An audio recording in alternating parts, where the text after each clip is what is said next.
Assalamualaikum warahmatullahi wabarakatuh. Kembali lagi bersama saya Fadila Firdaus. Di sini saya akan menceritakan pengalaman saya waktu di MTS Falah Arman.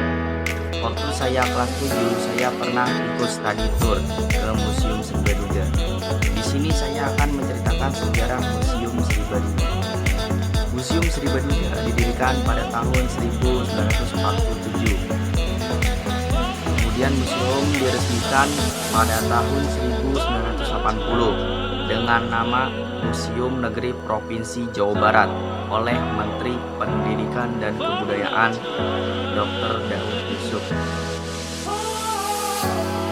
Di tahun 1990, museum ini berubah nama menjadi Museum Negeri Provinsi Jawa Barat. Nama lain Sri Baduga, nama seorang Raja Agung Kerajaan Sunda yang beragama Hindu di Jawa Barat. Koleksi pada Museum Sri Baduga banyak memamerkan berbagai macam benda sejarah dan benda antik bernilai seni tinggi. Saya juga tertarik dengan beragam benda tersebut, terdiri dari beberapa koleksi seperti koleksi arca pada zaman megalitik, pakaian adat, rumah prakakas, permainan, dan alat musik tradisional. Saya juga akan menceritakan sejarah jejak Prabu Siliwangi yang ada di Museum Sri Baduga di lantai 3. Nama sejarah Museum Sri Baduga diambil dari nama seorang Raja Sunda yang bernama Sri Baduga. Nama lainnya yaitu Sang Ratu Jaya Dewata. Dia adalah seorang Raja Agung dari Kerajaan Sunda yang berlandaskan agama Hindu di Jawa Barat. Berkuasa dari tahun 1482 hingga tahun 1521. Ibu kotanya yang bernama Pakuan Pajajaran.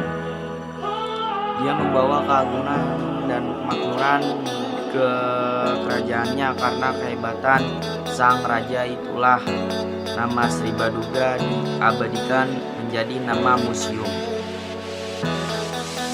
Raja Jaya Dewata sering dihubungkan dengan Raja Siliwangi. Raja Siliwangi merupakan raja besar dari Sunda meski kisahnya sedikit berbau beda. Tapi beberapa ahli sejarah berpendapatan bahwa Sri Baduga bukan orang yang sama dengan Raja Siliwangi.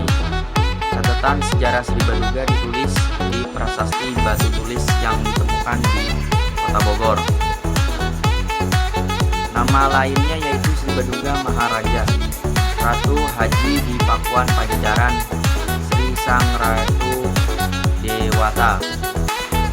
Prasasti ini ditulis bukan di era Sri Baduga, tapi di era anak Sri Baduga yaitu King Surawisesa untuk menghormati ayahnya.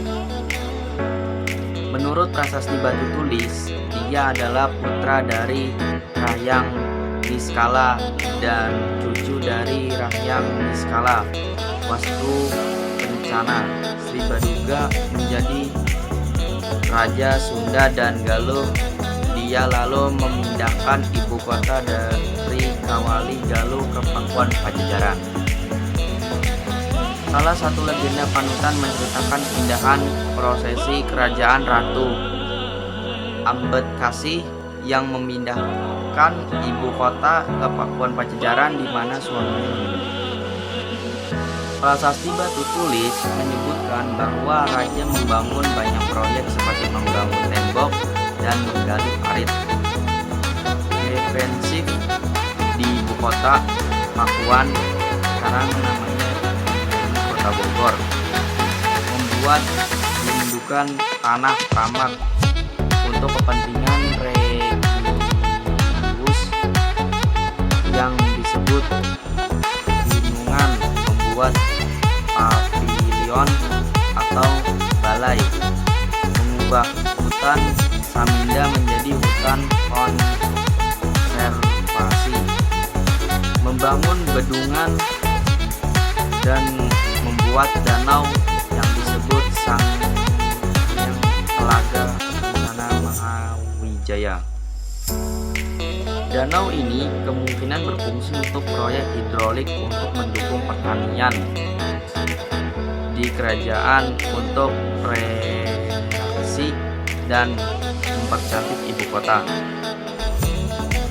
Kadangkala Sri Baduga sering diusulkan oleh beberapa kalangan. Menurut Sunda Wiwitan, tokoh Sri Baduga sering disamakan dengan Prabu Siliwangi. Prabu Siliwangi adalah raja yang sangat dihormati dan dianggap sebagai pemimpin ideal rakyat Sunda. Ajaran agama Hindu, Dharma membangun pura Parah yang agung Jagatkarta di lereng utara Gunung Salak untuk memulihkan Siliwangi.